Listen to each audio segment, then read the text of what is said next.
उड़ीसा में कुछ बहुत बड़ा हो रहा है। एक ऐसी आर्थिक क्रांति की तैयारी जो शायद पूरे राज्य की तस्वीर ही बदल दे। तो चलिए आज इस जबरदस्त प्लान को थोड़ा और करीब से समझते हैं। अच्छा, इस पूरे प्लान के दिल में है ये एक नंबर, 1,00,000 करोड़ रुपए। और सुनिए, ये कोई छोटी मोटी रकम नहीं है। हम बात कर रहे हैं एक बहुत बड़े निवेश की, जो ओडिशा के अब तक के सबसे बड़े मेगा प्रोजेक्ट्स में से एक है। तो जाहिर है एक सवाल मन में आता है ना, कि कोई भी राज्य इतनी बड़ी आर्थिक छलांग लगाने की प्लानिंग करता कैसे है? मतलब ये सिर्फ पैसे लगाने का खेल तो हो नहीं सकता। नहीं, इसके पीछे एक बहुत ही सोची समझी स्ट्रैटेजी है।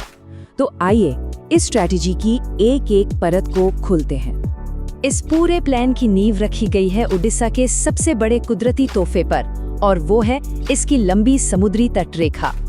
जरा सोचिए, जिन राज्यों के पास समुद्र का किनारा होता है ना, उनके पास बिजनेस और इंडस्ट्री के लिए एक तरह की नेचुरल सुपर पावर होती है। बंदरगाह का मतलब है दुनिया से जुड़ने का सीधा रास्ता। सामान आसानी से आ सकता है, जा सकता है, और यही वो चीज है जो दुनिया भर के इन्वेस्टर्स को अपनी ओर खींचती है। और यहीं पर ओडिशा की रणनीति बहुत ही दिलचस्प हो जाती है। देखिए, वो सिर्फ अपना विकास नहीं कर रहे, वो खुद को एक स्थिर, एक भरोसेमंद ऑप्शन की तरह पेश कर रहे हैं, खासकर उन पड़ोसी राज्यों के मुकाबले जहां कंपनियों को शायद राजनीतिक अस्थिरता या जमीन मिलने जैसी मुश्किलों का सामना करना पड़ रहा है। तो चलिए अब सीधे प्लान के उस हिस्से पर आते हैं जो इस पूरे बदलाव का इंजन है, यानी बंदरगाहों का विकास। और इस बात पर गौर कीजिए, उस 1,00,000 करोड़ में से लगभग आधा, मतलब करीब 46,000 करोड़ रुपए सिर्फ और सिर्फ बंदरगाहों को बेहतर बनाने में लगाए जा रहे हैं। इससे एक बात तो बिल्कुल साफ हो जाती है, पोर्ट्स ही इस पूरी क्रांति का सेंटर पॉइंट है। इस विजन को समझने के लिए ओडिशा के मुख्यमंत्री मोहन चरण मांझी के शब्द ही काफी हैं। उन्होंने कहा, पारादीप बंदरगाह आधुनिक ओडिशा की प्रगति का एक नया प्रवेश द्वार है। मतलब साफ है, ये सिर्फ एक पोर्ट नहीं है, ये भविष्य के ओडिशा का दरवाजा है। और देखिए, ये सिर्फ बड़ी बड़ी बातें नहीं हैं, ये आंकड़े खुद अपनी कहानी कहते हैं। ये चार्ट पारादीप पोर्ट की जबरदस्त ग्रोथ दिखाता है। 2015 में ये port 71 million ton cargo handle करता था। आज ये क्षमता दोगुनी से भी ज्यादा 150 मिलियन टन हो चुकी है।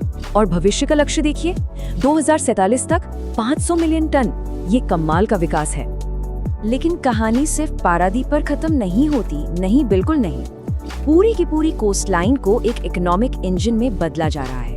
एक तरफ गंजम में एक नया बड़ा पोर्ट बनेगा, तो दूसरी तरफ पुरी में टूरिज्म को बढ़ावा देने के लिए एक वर्ल्ड क्लास क्रूज टर्मिनल। इतना ही नहीं, जहाज बनाने और उनकी मरम्मत के लिए भी एक सेंटर बनाया जा रहा है। मतलब चारों तरफ से विकास। पर यहाँ सबसे जरूरी बात समझने वाली ये है कि ये सिर्फ अलग अलग बंदरगाह बनाने की बात नहीं है, ये एक पूरा इकोसिस्टम बनाने की कोशिश है।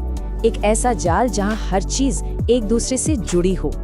इस प्लान की असली खूबसूरती इसी बात में है कि सब कुछ कैसे एक दूसरे से जुड़ा है। देखिए, बंदरगाहों को मॉडर्न बनाया जा रहा है, ठीक? तो बड़े हुए ट्रैफिक को संभालने के लिए पारादीप में एक नया हवाई अड्डा भी बन रहा है।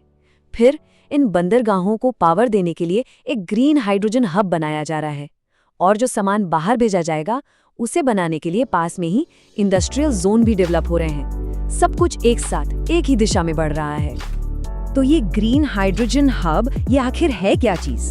देखिए, आसान भाषा में कहें तो ये भविष्य के ईंधन का कारखाना है। एक ऐसी जगह जहां सूरज और हवा जैसी साफ सुथरी एनर्जी का इस्तेमाल करके हाइड्रोजन फ्यूल बनाया जाएगा। इससे ना सिर्फ इंडस्ट्री को पावर मिलेगी, बल्कि पर्यावरण भी साफ रहेगा। मतलब एक तीर से दो निशाने। चलिए अब जरा नजर डालते हैं सबसे बड़े लक्ष्य पर। साल 2036 तक ओडिशा के लिए कामयाबी का मतलब क्या होगा? ये रोड मैप दिखाता है कि ये कोई खोखला सपना नहीं है, बल्कि एक स्टेप बाय स्टेप प्लान है। आज की तारीख में ओडिशा देश का 13% समुद्री कार्गो हैंडल करता है। अगला टारगेट 2030 तक 300 मिलियन टन की क्षमता तक पहुंचना।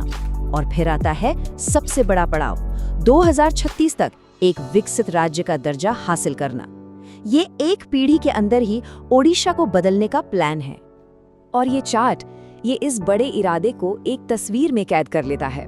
लक्ष्य है भारत के समुद्री व्यापार में ओडिशा की हिस्सेदारी को 13% से सीधे 33% तक ले जाना, यानी लगभग 3 गुना। ये सिर्फ एक बदलाव नहीं होगा, ये नेशनल लेवल पर ताकत के समीकरण को भी बदल सकता है। तो आखिर में हम क्या कह सकते हैं? बस यही कि ये सिर्फ कुछ प्रोजेक्ट्स की एक लिस्ट नहीं है, ये एक पूरा ब्लूप्रिंट है, एक गाइड है कि कैसे सही इंफ्रास्ट्रक्चर में निवेश करके एक पूरे राज्य की तकदीर बदली जा सकती है। ये आने वाले समय के लिए एक मिसाल बन सकता है। और ये हमें एक बहुत बड़े सवाल पर लाकर छोड़ देता है। क्या ओडिशा का ये पोर्ट पर आधारित मॉडल विकास का वो नया फॉर्मूला बन सकता है जिसे भारत के दूसरे तटीय राज्य भी अपना सकें? ये सोचने वाली बात है।